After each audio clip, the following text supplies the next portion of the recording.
night and this afternoon to make this such a wonderful day for us. We know that we've been very, very fortunate to have 65 years together.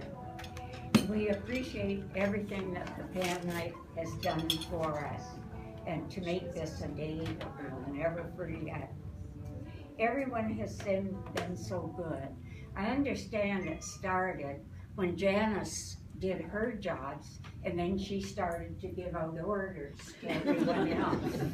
And obviously, Sue and Donna and Karen have obeyed those orders. Because everything seemed to arrive. The food arrived, the decorations, the pictures, the videos, the certificates, the cake, the flowers at the open house and here.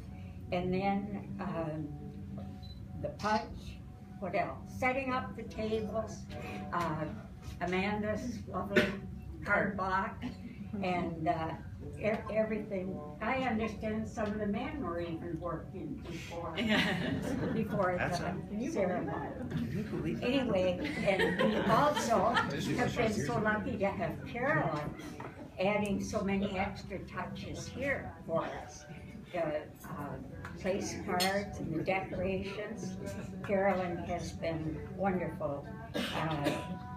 And I think maybe she has a nan at the restaurant.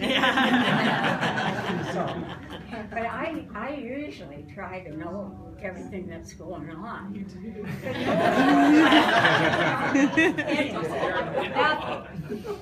But I do know it's been a lot of work for a lot of people.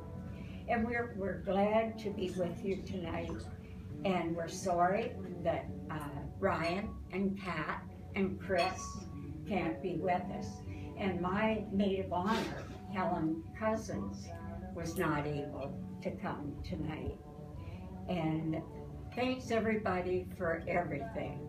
And we feel very, very fortunate to have the family and friends